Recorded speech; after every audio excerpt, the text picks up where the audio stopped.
ये नई ड्रेस बनाई है, लग रही है ना बिल्कुल परी जैसी।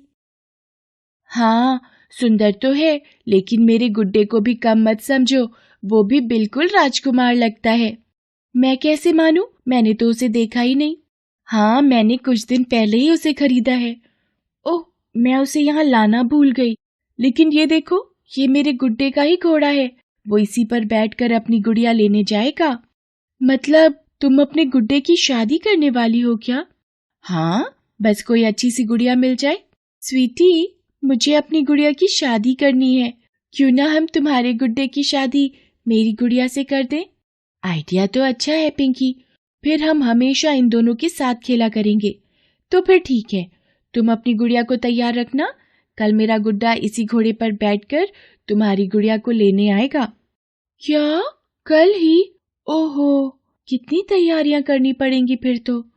चलो फिर ठीक है, मैं मम्मी की हेल्प ले लूंगी। ओके पिंकी, अब मैं घर चलती हूँ, मुझे भी तो अपने गुड्डे को तैयार करना है। पिंकी और स्वीटी एक दूसरे के पड़ोसी थे। दोनों एक दूसरे की अच्छी दोस्त थीं। उस दिन बातों बातों में ही पिंकी और स्वीटी ने आपस में अपने गुड्डे और गुड़िया का रिश्ता तय कर दिया। वो दोनों बहुत खुश थी, लेकिन कोई था जो इस रिश्ते से बिल्कुल खुश नहीं था।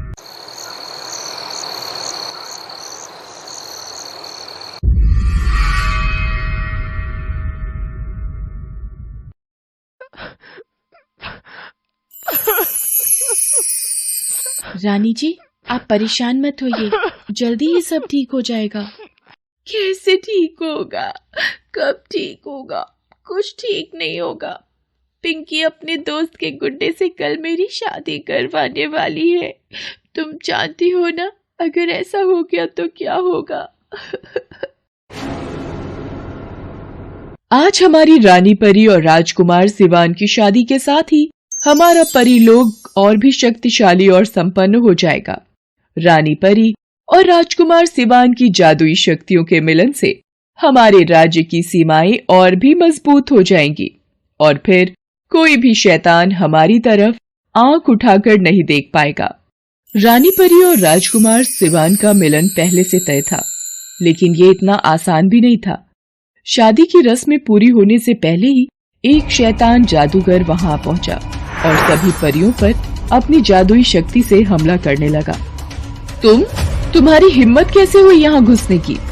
इतना कहकर रानी परी अपनी जादुई छड़ी उस शैतान जादूगर की तरफ घुमाती है। राजकुमार सिवान भी उस पर हमला करने के लिए आगे बढ़ता है, लेकिन उससे पहले ही वो शैतान जादूगर उन दोनों पर हमला कर देता है। वो जादू से उन दोनों को गुड्डे गुड़िया में बदल देता है और फिर जोर से हंसने लगता है।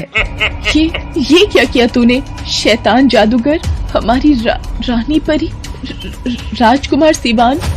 अब कुछ नहीं बोल सकते ये दोनों और ना ही कुछ कर सकते हैं जब तक इन दोनों की शादी नहीं होती। ये दोनों मेरे आगे कमजोर हैं। इन दोनों की शादी को कोई नहीं रोक सकता। इनकी शादी का विधान लिखा जा चुका है और तू क्या, कोई भी इसे बदल नहीं सकता। मैंने बदल दिया है। अब ये दोनों कभी नहीं मिल पाएंगे और अब से मैं इस परी लोक का राजा हूँ। मैं हूँ यहाँ का राजा।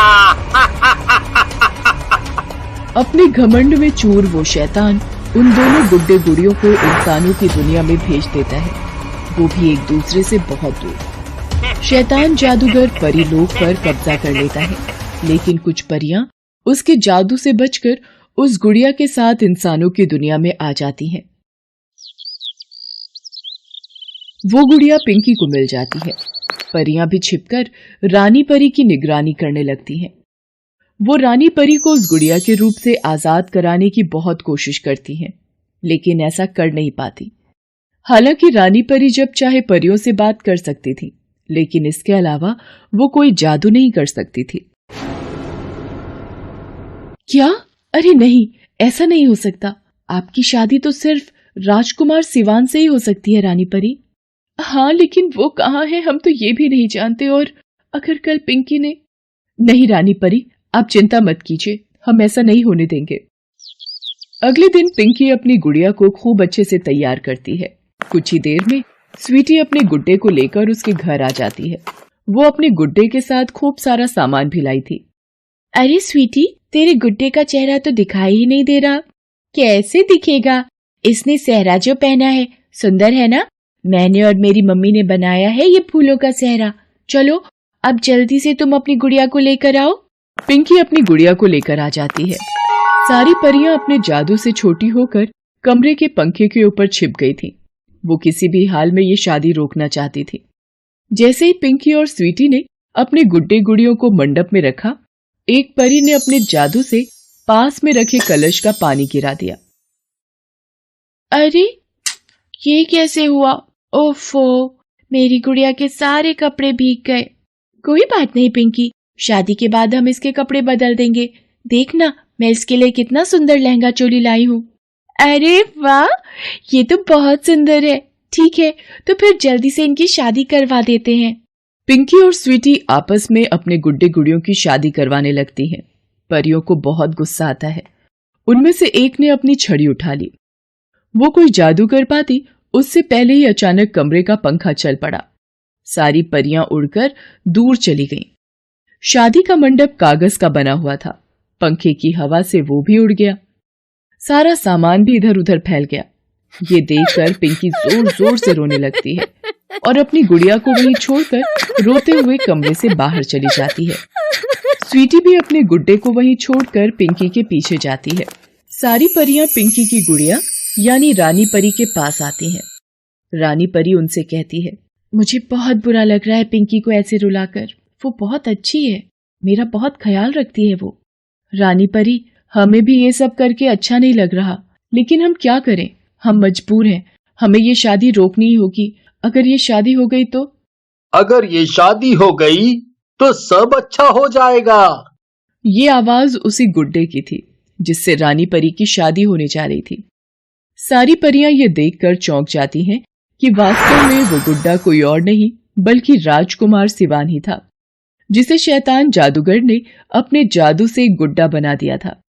उसे देखते ही रानी परी बहुत खुश हो जाती है। वो जाकर राजकुमार सिवान के गले लग जाती है और उससे कहती है, राजकुमार, आपको मैंने और मेरी परियों ने कितना ढूंढा। आप ठीक तो है ना? हाँ, मैं बिल्कुल ठीक हूँ। काफी वक्त तक मैं एक खिलौने वाले के पास था। फिर कुछ दिन पहले ही स्वीटी ने मुझे वहां से खरीद लिया। तब से मैं स्वीटी के पास ही था। कल उसने जैसे ही मेरी शादी की बात की, मैं घबरा गया। मैंने शादी से बचने की बहुत कोशिश की, लेकिन स्वीटी को रोक नहीं पाया। यहाँ मैंने एक आखिरी कोशिश की और इस पंखे को चालू कर दिया। अच्छा, तो ये जादू आपने किया था। कमाल है ना, जिस शादी को रोकने की हम इतनी कोशिश कर रहे थे, असल में वही शादी तो हमें करवानी है। इससे पहले कि उस शैतान जादूगर को इस बारे में पता चले, आप दोनों की शादी हो जानी चाहिए।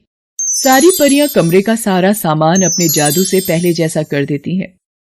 तभी स्वीटी और पिंकी कमरे के अंदर आ जाते हैं। पिंकी, तू भी ना छोटी छोटी बात पर रोने लगती है। चल, हम सारा सामान ठीक कर देते हैं और फिर अपने गुड्डे गुड़ियों की शादी करवाते हैं। लेकिन स्वीटी, यहाँ तो सब पहले जैसा ही है। अरे हाँ, तेरी मम्मी ने कर दिया होगा। उन्होंने देखा था तुझे रोते हुए। चल, ये तो और भी अच्छा हो गया ना। पिंकी और स्वीटी खुशी खुशी अपने गुड्डे गुड़ियों की शादी करवा देती हैं। सारी परियां भी इस शादी में शामिल होती हैं, लेकिन पिंकी और स्वीटी की नजरों से बचकर। शादी होते ही कमरे में तेज रोशनी हो जाती है। परियां अपने जादू से पिंकी और स्वीटी को कुछ देर के लिए बेहोश कर देती हैं। उस रोशनी के साथ ही रानी परी और राजकुमार सिवान उन गुड्डे गुड़ियों की कैद से आजाद हो जाते हैं। आज अपनी शादी पर मैं बहुत खुश हूँ, लेकिन फिर भी मुझे पिंकी को छोड़कर जाते हुए बिल्कुल अच्छा नहीं लग रहा। इस समस्या का भी एक हल है मेरे पास। राजकुमार अपने जादू से वापस वही गुड्डे गुड़िया बना देता है जो पिंकी और स्वीटी के पास थे। हम यहाँ भी रहेंगे और परीलोक में भी हम जब चाहें इन गुड्डे गुड्डियों में समाकर पिंकी और स्वीटी के साथ रह सकते हैं, लेकिन इस बार कैदी बनकर नहीं, बल्कि उनके दोस्त बनकर। राजकुमार की बात सुनकर रानी परी खुश हो जाती है। फिर सभी लोग परी लोक के लिए उड़ जाते हैं। पिंकी और स्वीटी को भी होश आ जाता है।